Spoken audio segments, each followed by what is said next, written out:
The all-new Mickey Mouse Club was a breeding ground for talent. The Mickey Mouse Club was sort of the American Idol of its era. You had every child actor down there auditioning, lines wrapped around the hotel. I get a phone call and they said, pack your bags. You're going to be on the new Mickey Mouse Club. I realized, oh my God, your life is this character that Disney has to, approve. I don't think there is a course big enough to be equivalent to the amount of information that we were given every single day. It was an incredible platform for these kids who wanted to pursue show business. Only Disney could create and maintain something like this. Nothing to lose. Leads you to where you are today. I believe in storytelling. It's gonna make you a star. I'm still trying to figure that out.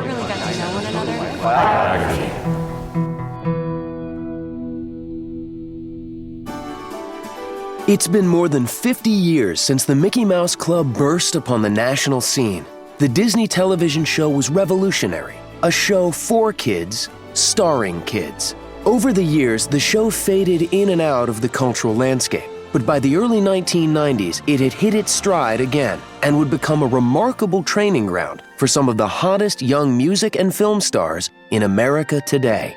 I would describe the Mickey Mouse Club as a Saturday Night Live for kids. If MTV had mated with the 1955 Mickey Mouse Club, the spawn they would have had might have looked something like MMC. It's not the old show. We want it to be hip, we want it to be smart. Picture a show like Carol Burnett married with a show like American Idol. It was 1989. After a 10-year hiatus, Disney had decided to bring the new Mickey Mouse Club back again, this time with a fast-paced variety show format. Well, the Mickey Mouse Club was a different kind of television show. You had 22 to 24 kids, so the show was really built around the kids. It was a rarity to have 21 kids who were all the same age, young kids, be very professional as they were. No one could have predicted the impact this new crop of young Mouseketeers would one day have on American pop culture. Overall, I think the Mickey Mouse Club was amazing. The numbers of kids who came out of there who went on to do other things just prove it. Justin Timberlake, Britney Spears, Christina Aguilera, Ryan Gosling, J.C. Chazé, Keri Russell, all Mouseketeers who would rise to stardom. It's a phenomenon that we might never see again. It's kind of like the high school football team, where all 22 players are all Americans. The show spotted and then nurtured fresh, young talent. The all-new Mickey Mouse Club was a venue for talented youngsters to come and sing and dance and act. It really was this breeding ground for any young star who wanted to go on. And that's exactly what happened. They weren't fully formed when we found them. Yes, they were all gifted, but we kept the classes going. We kept working with them on their potential so that they would keep developing. And work the kids did. To keep a daily variety show on the air, each member of the cast had to be multi-talented. No kid entertainers in the business could possibly have gotten a better training than our show, because they had to learn to act, to sing, to dance. The Mickey Mouse Club was a performing arts school. It was just a huge stepping stone. 1993 was the magical year. The all-new Mickey Mouse Club was at the top of its game, one of the most popular shows on cable. But as the show entered its 5th season, the cast had grown older. The producers decided it was time to launch a massive search for the next generation of Mouseketeers. I think that the casting choices were true to what we needed for the show. And I believe that the reason for casting such young kids at the time was because most of us were on our way out, and these kids would be the next generation. Amazingly, 1/4 of the 25 kids the producers hired for the 6th season would eventually become superstars. If you were watching 6th season, you could have seen Keri Russell, of course Christina Aguilera, of course Britney Spears, Justin Timberlake, Ryan Gosling. I mean, there's this whole, it really sounds like a who's who of people who would emerge very shortly thereafter. The all-new Mickey Mouse Club produced more American Idols than American Idol. Yet their phenomenal success came as no surprise to fellow cast members. Everyone on that show was cast with the potential, if not in the beginning with their raw talent, by the time they went through the school of Mickey Mouse Club, they had the potential to rise. I can remember after the Mouse Club was over, watching them compared to many of the other performers who hadn't had that experience made it very clear that they were taking what they had learned from Disney and applying it to future careers. Disney was no stranger to introducing young talent to the world. Back in 1955, Walt Disney was looking for a way to break into the new medium of television when he devised a potent new formula, a variety show for kids by kids. The original Mickey Mouse Club was a phenomenon. I mean, it was a phenomenon. It's now iconic. The original Mickey Mouse Club was more of a display of what America should be like, and we're all perfect children, and we're really cute and happy. The Mickey Mouse Club would become a household name, the very definition of the ideal 1950s life. Disney was trying to be America's most wholesome place to be, and these were, America's best, nicest kids that every parent would make their kids watch because that's how they wanted their kids to be.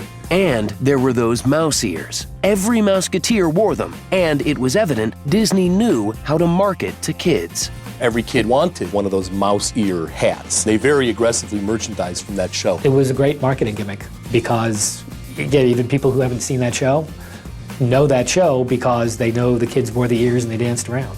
The daily menu of acts would prove to be just what America wanted. In the course of an hour, dancing and singing, a cereal, Spin and Marty or the Hardy Boys, a cartoon. It was always changing. Even though the show would be ingrained into the fabric of the American psyche, it lasted only 4 seasons. Annette Funicello would be the only Mouseketeer to go on to a career in show business. Annette Funicello is the biggest star to have come out of the first Mickey Mouse Club, and it's because she was also America's sweetheart, almost literally the girl next door. I grew up thinking that Annette was always looking at me on the television. If you try to put a face on, the wholesome aspect of the 50s and 60s, that's the face that you see.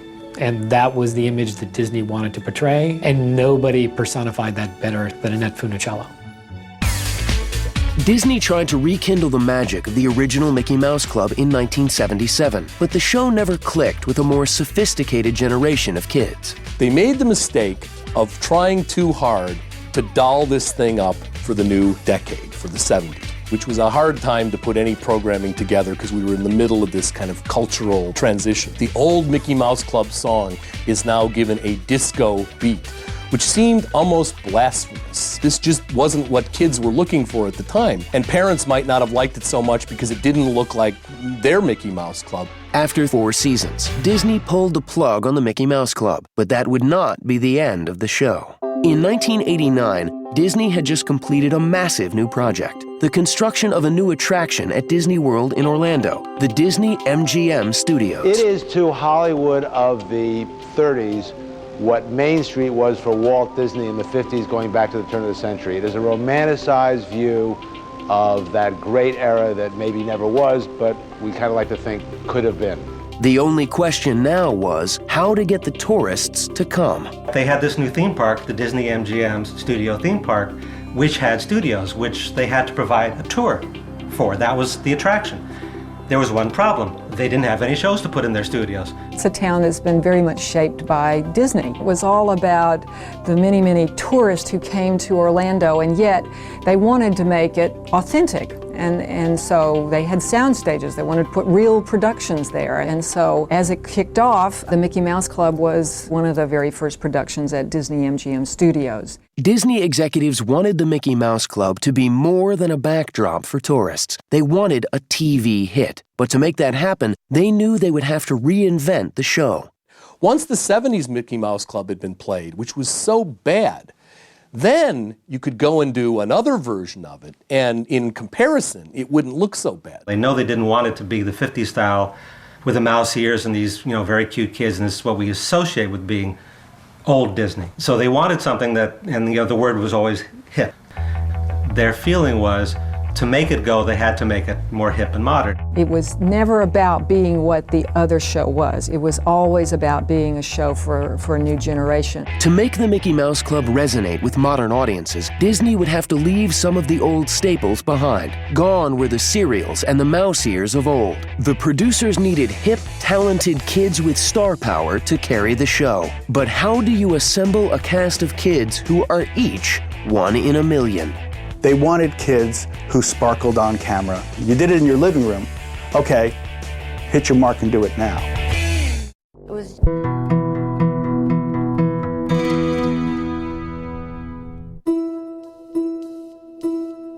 In 1989, the Walt Disney Company hoped they had a winning formula with the hip new Mickey Mouse Club. Now all they would need were a dozen energetic, multi-talented kids. Casting director Matt Casella had the daunting task of finding them. Matt Casella explained what the assignment was to help find these kids, nurture the best talent, make sure they all worked really well together, so hopefully maintain this ensemble because there were going to be no stars. For Disney, it's all about finding things that 8-year-olds and their grandparents can do at the same time and not hate each other for doing it. Whether it's Annette Funicello from the 50s or Miley Cyrus now, it's kids who can appeal to kids and appeal to grown-ups. That's pretty much the key to the entire success of Disney, is they didn't limit it to one age group or another. The exhaustive search would pull in some of the most talented youngsters in America. Mickey Mouse Club was sort of the American Idol of its era. They put out this nationwide search for the best talent in America. The long lines of kids and their parents outside hoping and waiting and just praying that they, get discovered. You had every child actor from the ages of 9 to 18 auditioning. It was just like American Idol. Everyone's practicing their lines, everyone's practicing their dance steps and their singing. They were looking for that three-prong ability: singing, dancing, and acting. And beyond that, they wanted kids who sparkled on camera. From the thousands of kids who auditioned, 25 would be selected to come to Orlando for a final round. They all did it on the Star Search stage in Orlando. So they had to take center stage and for 12 to 15 minutes, do their audition on tape. Bam. One shot, that's it. They knew what was on the line, a 7-year contract with Disney. You're a 12-year-old kid, you're told this is your chance. Your parent is in the green room watching, and one right after another. These kids are getting up there singing, dancing, and acting. That's tough. In the end, only a handful of kids would be selected to join the Mickey Mouse Club. So 6 months later, after I auditioned, I get a phone call really late at night, and they said, pack your bags. You're going to be on the new Mickey Mouse Club. Ladies and gentlemen, the new Mickey Mouse Club. I realized, oh my God, I've got to sing, I got to dance, I got to be a Mouseketeer. So then it came time to think, well, are we going to move? Or are we going to migrate from Texas to Orlando every year? That was the next choice. The show would be produced at Disney World, so the Mouseketeers had to pick up stakes and move to Orlando. We're in Florida, and our destination is Orlando, Florida, and we're going to stay there for about 6 months, and I'm going to have a Mickey Mouse Club. Everyone back home in Texas thought we were crazy. They thought, she's 10 years old, what are you doing? Uprooting your whole family and your home for this kid. I can only imagine the kind of stress and strain they had to put on a lot of the families to be apart from one another. But they all seemed to really want to make that sacrifice for their child to be one of the Mouseketeers. Now I see how much of a sacrifice my family had made to uproot, to leave everything that they knew just for me. The kids had one big advantage. All of them were going through the same thing. They'd put down new roots together in Orlando, surrounded by other talented kids who shared their dreams. A lot of the Mouseketeers lived in an apartment complex during the season, 9 months out of the year. And so that gave them a whole opportunity to socialize automatically once they got home off the set. That was it. That was the community. You didn't really know anybody else in Orlando, so that was your world. As the families settled in, the young Mouseketeers found they had a lot in common. As soon as I made the show and as soon as I was introduced to the other kids, they opened their arms and welcomed me. And it was awesome because having grown up in Oklahoma, I didn't have a whole lot of friends who were doing the same thing as I did. I think they found with the other kids there kindred souls, other children that loved to perform like they did. We all had sort of this camaraderie attitude towards working. And it was refreshing because I'd never been around that many kids that were like me. You spend every day of your waking moments with this group, with these kids. They were your best friends. Meanwhile, the writers and producers got down to work creating material for the next generation of Mouseketeers. If you were going to ask me the one thing I was most worried about before I came down there, we can write great jokes, but if these kids can't deliver them, we're dead. Not only did it turn out not to be anything to be worried about, these kids consistently knocked our material out of the park. They were that good. Yeah, we had a great crew. I mean, there was no doubt about it. I can say that I have never worked with a better crew since. I mean, this crew was on it. Everybody was right there doing a great job. The Mouseketeers trained all day. In between, they went to school. From the beginning, the Disney execs made one thing clear: school comes first. I remember this huge table with these 7 or 8 new kids around it and their parents. And Dennis Steinmetz, the executive producer, said, I want you to meet the man that is going to be the most important man in your life during the shooting, because he's the one who's going to tell me that you're allowed to perform. You have certain requirements you have to meet educationally. If you don't meet them, you don't perform. When the new show debuted, it was a resounding success, reaching across generations to kids and adults alike. The new version of the Mickey Mouse Club does get a lot of credit for discovering talent like Brittany and Justin, but what it maybe doesn't get enough credit for is one of the first that really tapped into the new youth culture that was just starting to build, because the boomer generation had their kids, and the kids were now coming of age where they wanted to separate from their parents a little bit and find their own thing, but watching cartoons wasn't going to do it. And so the Mickey Mouse Club and everybody behind it really kind of wisely tapped into that growing sort of generation of kids. We always thought of it as being a comedy variety show that just happened to be for kids. The idea for us as writers was to make it funny for us, for anybody. We were pretty much a groundbreaker in doing that kind of a comedy variety show on a kids' channel. And the lives of the young Mouseketeers were about to undergo a dramatic change. It was very exciting when someone comes up to you, especially a kid your age, hey, you're Mylin from the Mickey Mouse Club, and which is so rare for a regular TV show because we were known by our real names.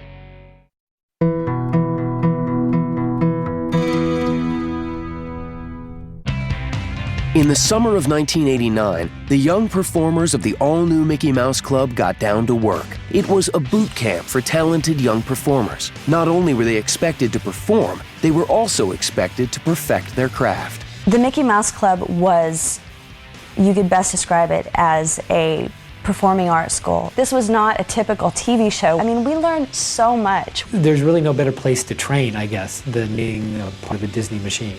There's a downside because you're part of this big corporate behemoth and you got to deliver. But if you do deliver, it's going to pay off. It was basically installing it into our routine, installing it into our way of being, because you had to live on the set and with each other as well as work on the set. The kids were learning that to produce a daily variety show, they would have to cram a lot into each day. They were so tightly scheduled, these kids. They had school part of the day. They had rehearsal a part of the day. They would be at music rehearsal, they'd be at sketch rehearsal, they'd be shooting something. So they didn't have a lot of free time.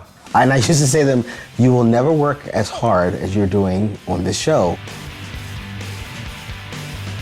For the most part, it was like a 9-to-5 job, Monday through Friday. Some of you would have dance class at the dance trailer, some of you would be in vocal rehearsal, learning a song, some of you would be in the studio recording the song, and some of you would be going through a read-through. These kids were worked like crazy. We love each other. We love each other. We love each other very much. Oh, yeah. No, I'm not crazy. I'm just a little stressed out right now. As the show grew in popularity, so did the crowds outside the Disney MGM studios at Disney World. Tourists came from all over the world to watch their favorite show come together. We were part of the attraction at Disney MGM Studios. There were young people dragging their parents. We've got to go to Disney's MGM Studios. We've got to see the Mickey Mouse Club. We were in a television studio with glass windows where we became part of the tour. The tour tram would go by our windows roughly every 3 minutes. Tourists would snap pictures and then they would go on their way. And this was all day long, every day. We'd be rehearsing or whatever, and we'd look up and there would be, a train of, 30, 40 families waving at us, and we'd wave back. The constant exposure to tourists and fans would force the young Mouseketeers to come to terms with their newfound fame. It's a very strange phenomenon, this whole thing of dealing with fame and the kind of success some of these young performers have grown up with. There was one time I was actually in the ladies' room, and this girl came out and said, "Hey, you're Mylin from the Mickey Mouse Club." You know, you'd have that moment of, you learn actually very early that as an entertainer, the camera's never really off. Coping with their fame at Disney World was one thing, but it was much harder when the young Mouseketeers returned to their hometowns. Some people wanted to fight, some people wanted to be your friend because of that. You know, it was just constantly, I never knew where I stood with people. I just wanted to blend in, but it was kind of impossible. I guess you can't help that. Sometimes when you leave, sometimes, you know, it's hard to go back home. My principal would like put my newspaper clipping up on the wall, and you know, I remember kids would stand in the hallway and sing the Mouse Club theme as I tried to walk to class. It was brutal. It was brutal. The training they received would teach them how to be Mouseketeers on screen and off. We were representing a global icon, which was the Mickey Mouse Club. And we were instructed on how to speak, how to conduct interviews, how to hold yourself. The Mouseketeers were protecting the Disney brand by learning how to do those things very professionally and how to do meet and greets, how to go out into the park and work the microphone. That was all part of their training. the little bit of tours and autograph signings and pictures and, you know, being recognized in the grocery store, those little things can prepare for the big celebrity paparazzi kind of situation. The young Mouseketeers, however, were about to be educated by their elder predecessors. In 1991, the all-new Mickey Mouse Club hosted a reunion show with original Mouseketeers from the very first Mickey Mouse Club. For the young Mouseketeers, it was a humbling occasion. Annette Funicello came back and a handful of other people came back, and we got to work with them. It was almost as if they were passing the baton to us. I had to create 2 numbers using both groups. So it was coming up with something that was hip so that, you know, the regular audience would watch and enjoy, as well as paying tribute and honor to these people who created the show. In 1955, I was lucky enough to be chosen as a Mouseketeer. There were 24 of us, and from what I understand, they interviewed 10,000 kids. I think I was surprised to see how normal the original Mouseketeers were. It's just amazing to see so many people that we were supposed to follow in the footsteps of be regular civilians, you know, without any kind of singing or dancing or acting in their day-to-day lives anymore. I felt it was history, you know, to get to be on this current show that was for our generation. To get to be one-on-one with the people who actually started the Mickey Mouse Club. It was an honor for me to get to do that. At the end of the 3rd season, the producers were happy with the success of the all-new Mickey Mouse Club. But as the 90s brought a whole new audience to cable television who wanted to watch cool, hip, new programming, a vast change was about to hit the all-new Mickey Mouse Club.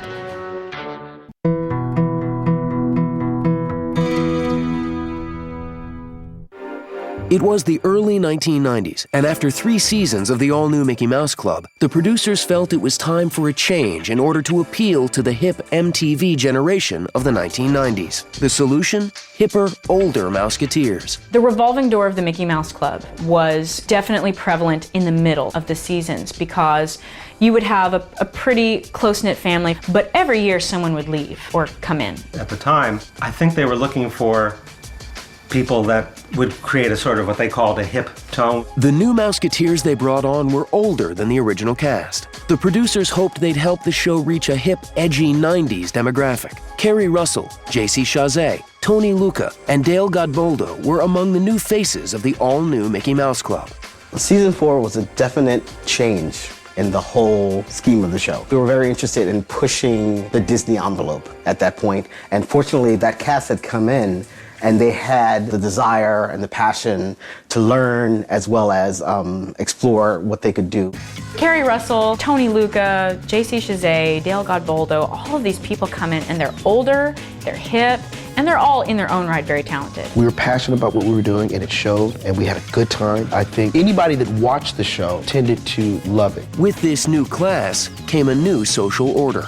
Tony Luca especially was really like the big brother to the show and the cast members. He was very much a father figure and a sort of guiding light. Tony Luca was the jock, the musician, the kid that all the girls swooned over. And then you had Keri Russell, who was the prom queen, the beauty queen. It's a complete little hierarchy that you would find in a high school. Keri Russell was just the queen bee of our whole establishment as soon as she got on the show. And all of the young girls, they wanted to be Keri Russell. She walked into the room and everybody stopped and just watched. That long mane of hair and just a beautiful young girl, very intelligent, very sensitive. They really brought in a power to the show as far as that teenage, older energy. But the new, more mature Mouseketeers found playing a TV version of themselves difficult. There's a very high expectation from Disney to project this very happy, excited persona for the camera. They're part of the Mickey Mouse Club. Every person that was on there was known by their name. I was known by Mylan. Dale was known by Dale. What was interesting is this wasn't just us playing characters. I mean, Dale was supposed to be exactly what you saw on camera, and many times we weren't. So really constantly finding that balance, there was a sense of frustration internally. When you're on TV, you're a little bit more on, you're a little bit more glossed over. The kids were naturally going to try to be a little bit more edgy. The cast was growing older, and they wanted to act and dress older as well.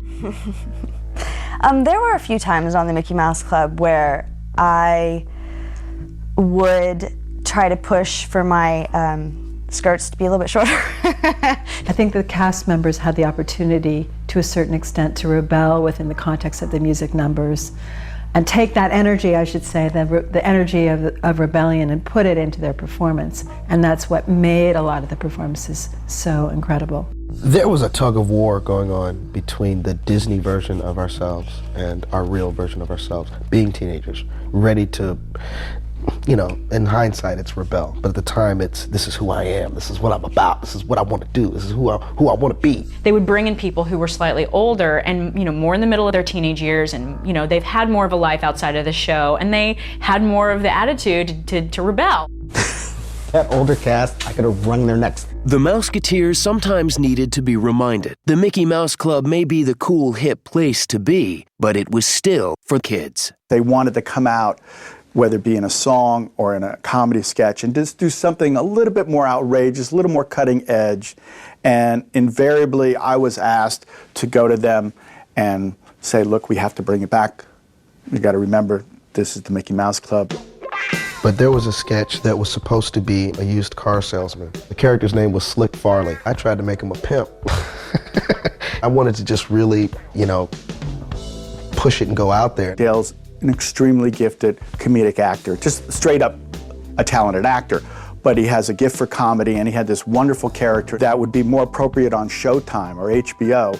So as good as the character was, and it was funny and all that, you really can't have a pimp player on the Mickey Mouse Club. Even Disney executives knew they couldn't stop the Mouseketeers from growing up. Ultimately, they came back with a couple notes, and, you know, everyone sort of, not only the cast, but the producers and the directors sort of nudged the network and said, you know, let's rock with this. I think that everyone towards the end of the show had this feeling of, these kids are ready to be edgy, and they're excited about making this as funny as they can. Being, you know, 15, 16, and being able to explore that sort of wild, really out there interpretation of a used car salesman was huge for me. In the spring of 1994, 5 Mouseketeers were ready to graduate from high school. The show turned it into an event. Disney had made, throughout the time I was there, a very strong commitment to education. They asked me to plan a graduation. The Mouseketeers put on their caps and gowns, and the 5 kids came out to pomp and circumstance. It was just a marvelous moment. I have always been appreciative to the Disney folks for giving me the opportunity to make education such a big part of their lives. With some of the Mouseketeers graduating, the producers knew it was time to look for the next generation of young talent. I'll admit that I was shocked because I thought they were looking for a hipper group, and I have in front of me a group of Rugrats.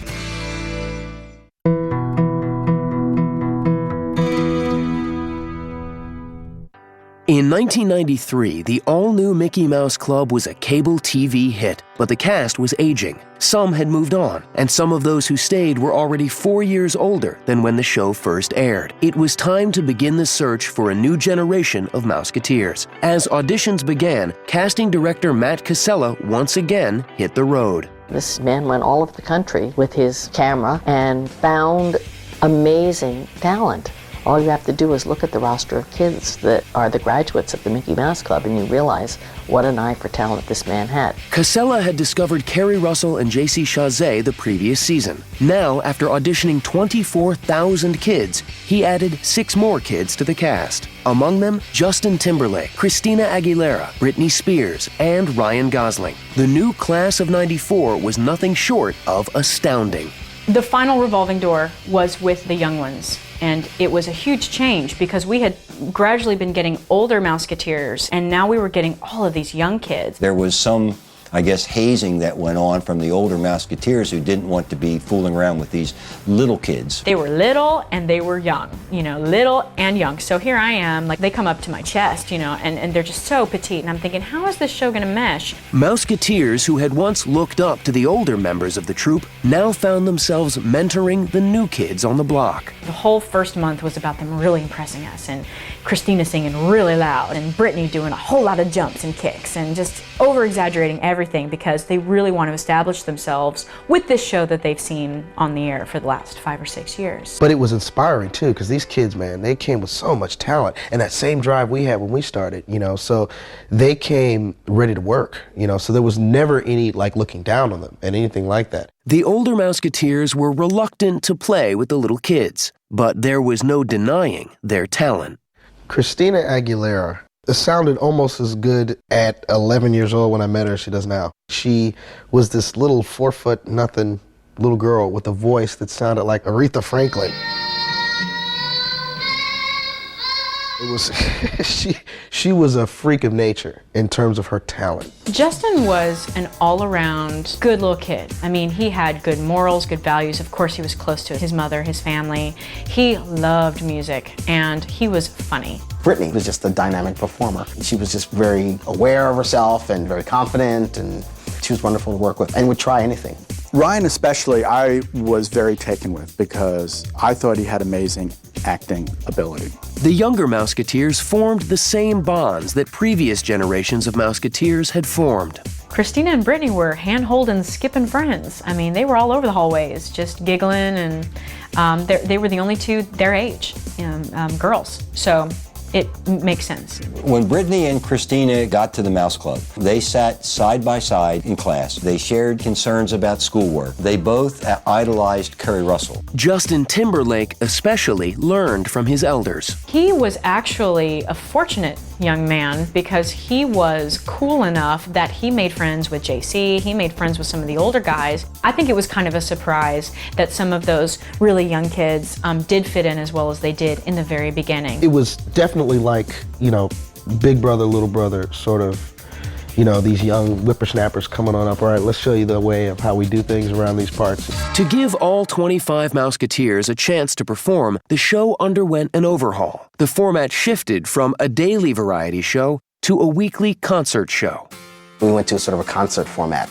It felt more like American Bandstand in a way, where you would have, artists come in and sing, except the artists were the cast. And the show was given a new name, MMC. We started going by the name MMC. I guess Disney thought that might be cooler than continuing to say the Mickey Mouse Club. The producers selected a handful of Mouseketeers to record their very own album. So the album was really sort of brought to us as, this is what you're doing. And it was just another part of our daily job to create the album.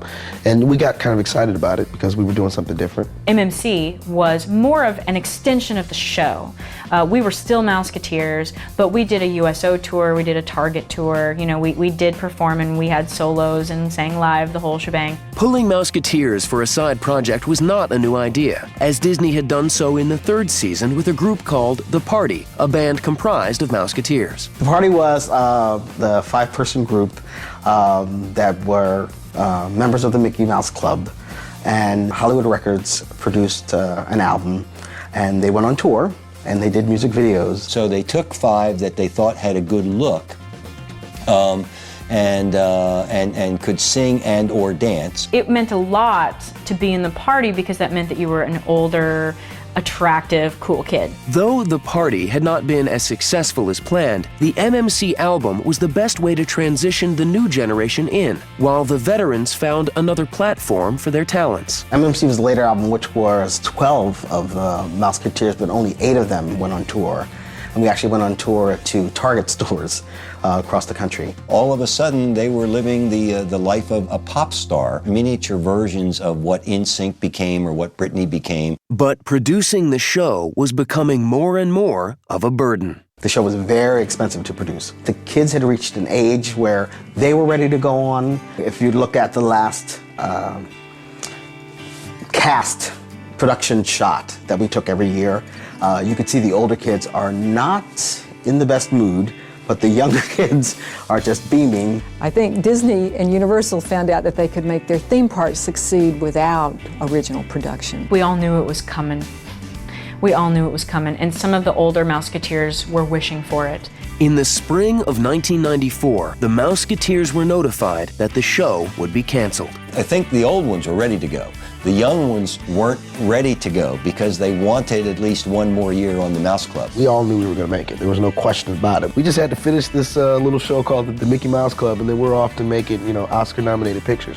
So we were all raring to go. The new generation of Mouseketeers had tasted fame. Now they were ready to take their Mickey Mouse Club education and reach for the stars.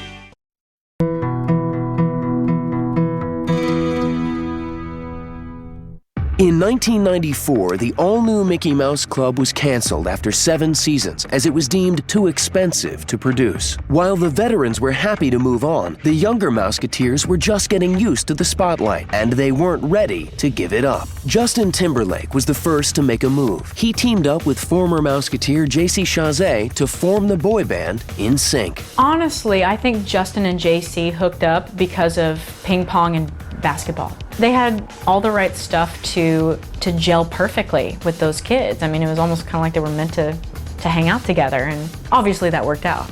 Justin was 5 years younger than JC. I mean, they weren't in the same clique during the show. So NSYNC happening the way it happened was purely just the magic after the fact. Despite the age difference, the 2 Mouse Club graduates would go on to change the pop music landscape forever. I think NSYNC, first of all, they weren't a man-made band. They put themselves together. Plus, I think, honestly, out of all the guy bands, the boy bands, they were the hottest. Justin Timberlake he was hot. Girls loved him. After a successful tour of Europe, NSYNC came home to perform a special concert for the Disney Channel. I can remember after the Mouse Club was over, watching Justin and JC perform at the Disney concert, how natural they were in front of the camera, and how they understood that you sometimes didn't play to the crowd that was in front of you, but you played to the camera. Well, I think you can see it right after the Mickey Mouse Club when Justin and JC are in sync. Even just from the music videos or from their performances on TV, or even when they're just like on a red carpet event. Those 2 are very clearly out there, comfortable, confident. I think a lot of that happened during the MMC. NSYNC, which becomes arguably one of the most successful groups of all time, this was a huge phenomenon. After 4 albums, NSYNC split up. JC pursued a career writing songs and producing albums. The thing about JC is, anyone will tell you, he's got more talent in his baby finger than most of us have ever seen, much less have. JC was very soulful. He felt things very deeply, and you can see that in a lot of his performances.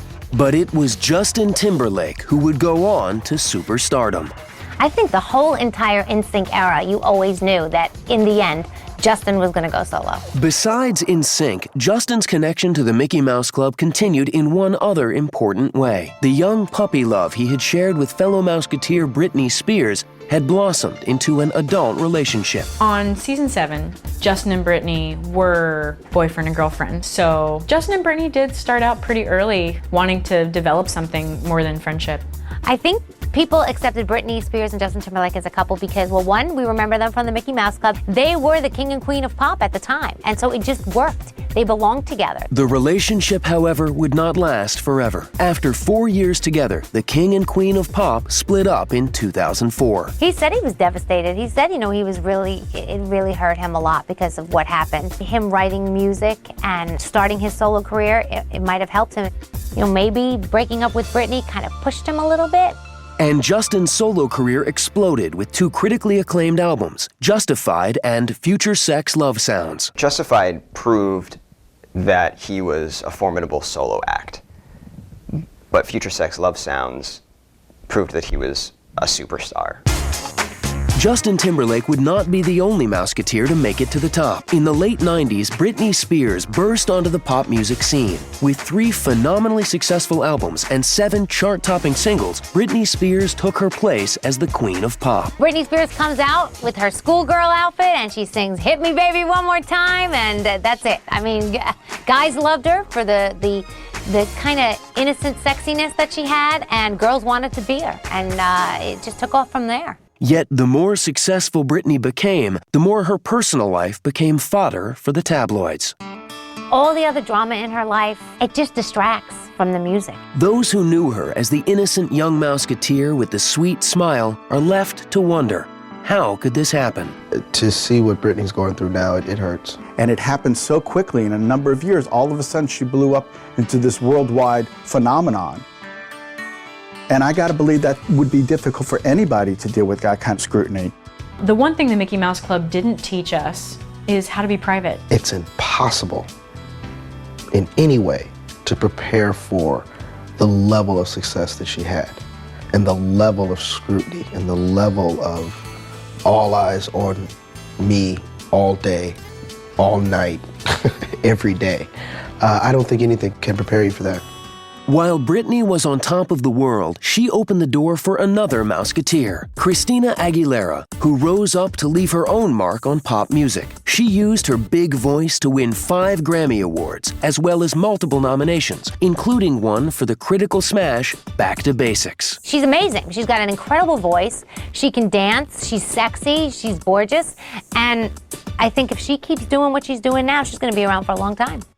I think with someone like Christina Aguilera, you're pretty much asking for trouble if you speculate what's going to happen. I mean, if you go back to Genie in the Bottle and you decide, well, she's going to make this fierce feminist album called Stripped, but then people are going to make fun of the way she dresses and she's going to return with a double album influenced by jazz music. I mean, you couldn't really have predicted that. And it doesn't end with Justin, Christina, and Britney. Ryan Gosling is garnering critical acclaim for his performances, including an Oscar nomination for his role in Half Nelson. Ryan Gosling, for instance, is one of my favorite actors, and he was always a talented kid, but had no idea that his passion would be as deep as it became for acting, and that would be his pursuit, and that he would do so well. You could see that in Ryan, the ability to take on many different characters. Ryan Gosling can be the heartthrob, can be the A-list Hollywood star, but is really avoiding those roles to do tremendous acting work. Keri Russell, the so-called prom queen of the Mickey Mouse Club, would go on to star in the smash TV hit Felicity. Her first big project out of Mickey Mouse Club was the show Felicity, where she's playing, the wholesome girl next door type who, is trying to find her way and change her life. It was how everybody saw Keri Russell. Now older and more mature, Keri Russell is beginning to make waves on the big screen. Her role in Waitress won her rave reviews and once again established her standing as an actress to watch.